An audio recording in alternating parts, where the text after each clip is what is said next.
Talk English Podcast. English podcast for learning English. Have you ever felt like you're just reacting to life rather than intentionally living it? Like you're constantly on autopilot, swept up in a whirlwind of thoughts and external demands? What if the key to unlocking a more intentional, resilient, and focused version of yourself isn't found in a new productivity hack, but in the simple, ancient practice of sitting still? Welcome to the Talk English Podcast, the show dedicated to helping advanced English learners master the nuances of the language through authentic, thought-provoking conversations. I'm Sarah. And I'm John. We're here to dive deep into topics that matter, not only for your language skills, but also for your personal development. Today, we're unpacking a subject that's often misunderstood, but holds immense power: the importance of meditation and mindfulness in personal growth.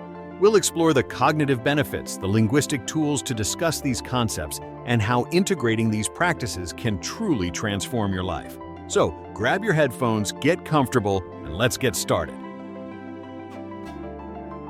So, John, when we talk about meditation and mindfulness, the terms are often used interchangeably, but they're not exactly the same thing, are they? From a linguistic standpoint, it's a great opportunity to parse these subtle distinctions. For our advanced listeners, we're not just talking about synonyms. We're exploring semantic fields and nuances of meaning. Absolutely, Sarah. It's a classic case of a synonym not being an exact match. Think of mindfulness as a state of being, an intentional awareness of the present moment without judgment. It's something you can cultivate throughout your day, while washing dishes, walking, or even listening to this podcast. You might say, he approached the task mindfully, using it as an adverb to describe a certain quality of action. Meditation, on the other hand, is the formal practice you undertake to build that muscle.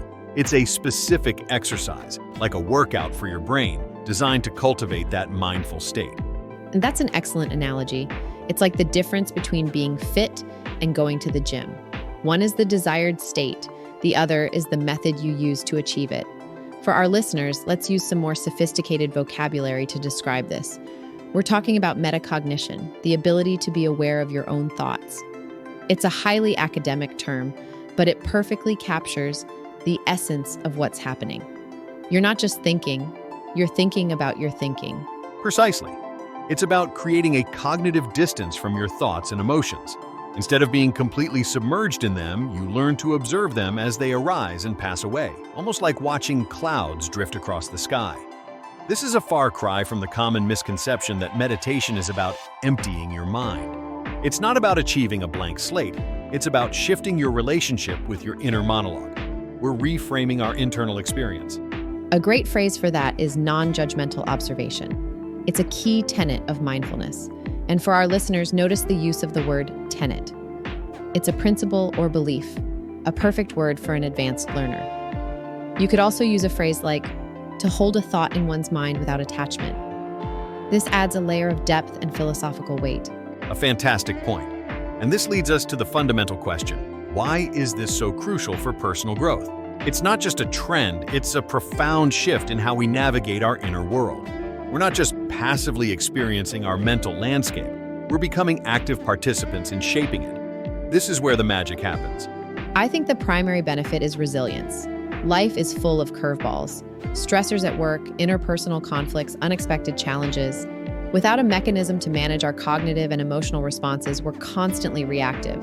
Mindfulness gives us the wherewithal to pause, to not immediately spiral into anxiety or frustration. The word wherewithal is great here. It means the means or resources needed for something. It's a subtle but powerful choice of word. It's the mental fortitude to not be knocked off balance. So true. It's about building an emotional buffer.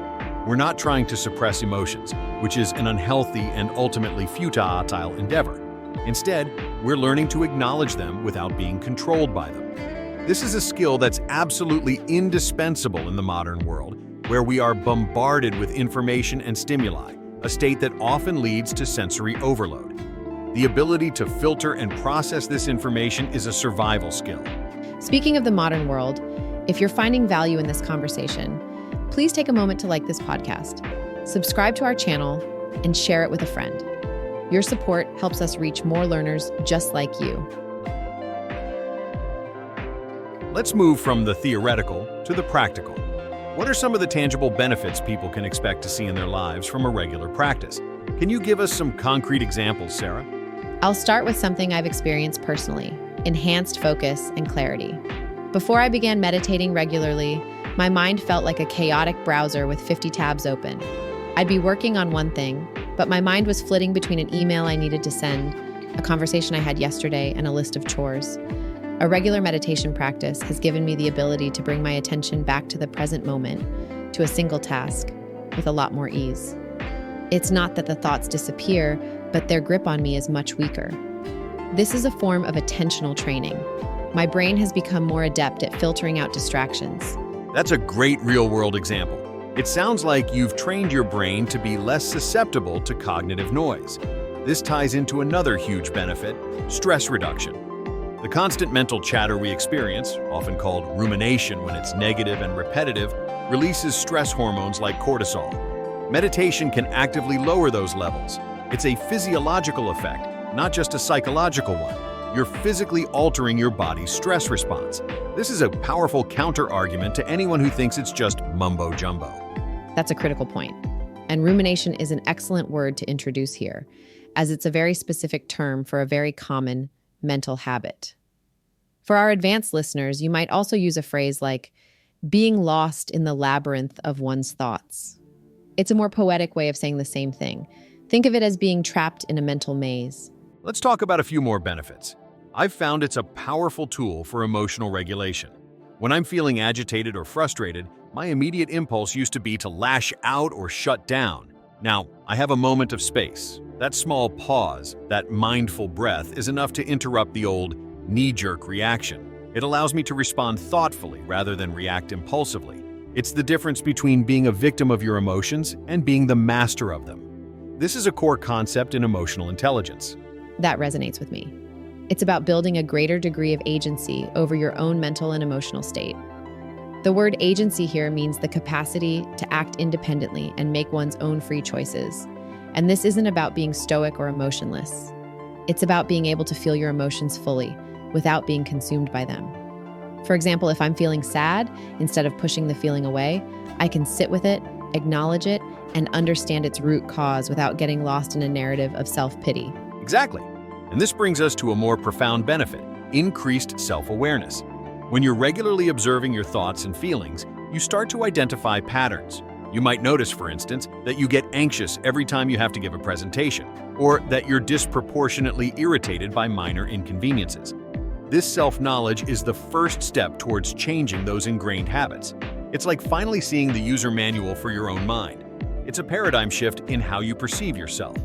That's a perfect way to put it. And for those of you who are looking for ways to integrate small, powerful habits into your life, we highly recommend checking out a video we think you'll find incredibly insightful: The 5 Micro Habits That Will Change Your Life. You can find the link to it in the video description.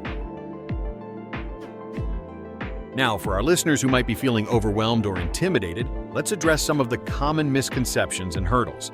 The number one complaint I hear is, "I can't stop my mind from wandering." That's a ubiquitous challenge, and it's a great opportunity to reinforce a key concept.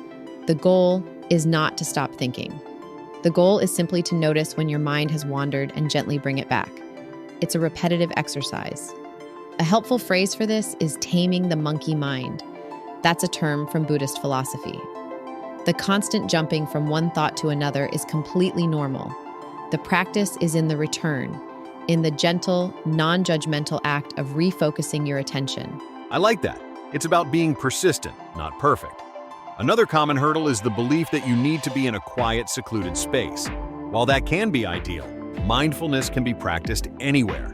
You can be mindful while walking down a busy street, standing in line at the grocery store, or even in the middle of a stressful meeting. The practice is adaptable and can be woven into the fabric of your daily life. That's so true. It's about integrating it into the fabric of your life, not setting it apart. For our advanced learners, let's look at some phrases and collocations related to this topic.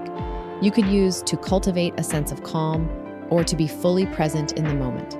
A great adjective is equanimous, which means remaining calm and composed, especially in a difficult situation. This isn't a word you'll hear every day, but it's perfect for describing the mental state we're talking about.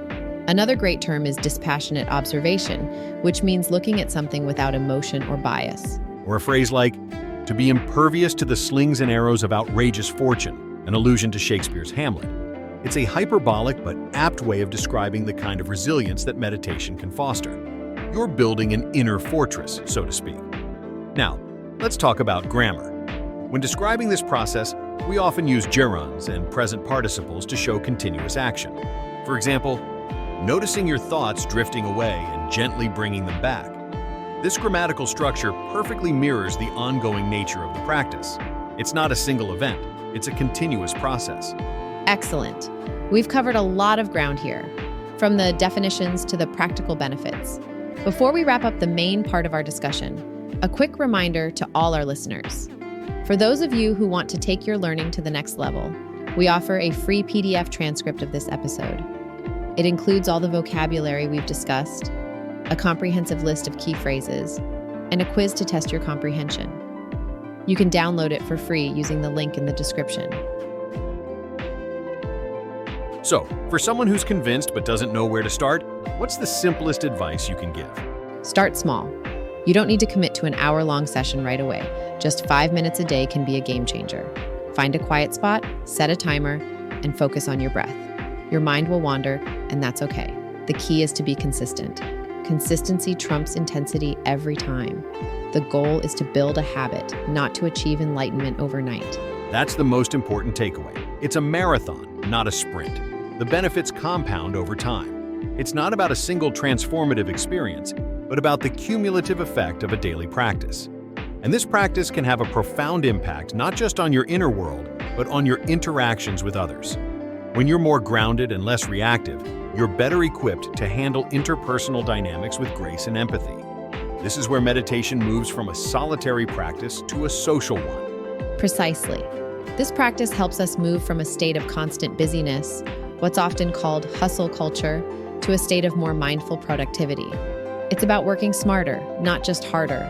We are deliberately engaging with our tasks, rather than mindlessly going through the motions.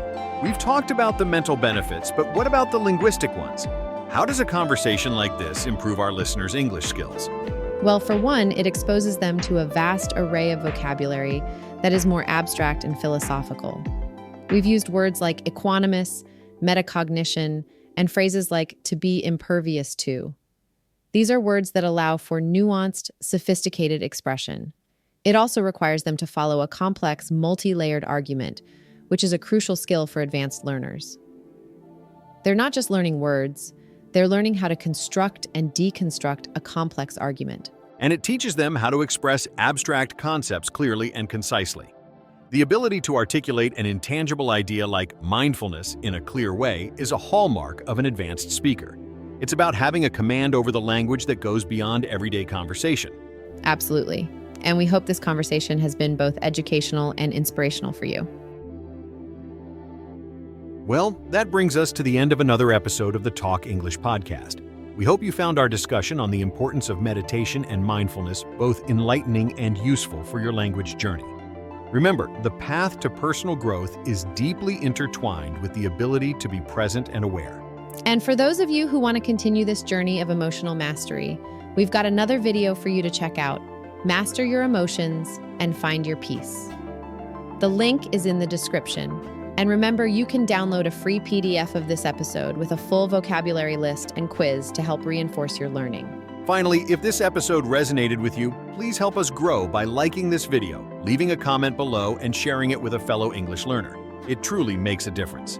Until next time, keep practicing your English and keep nurturing your inner peace. John, take care, everyone.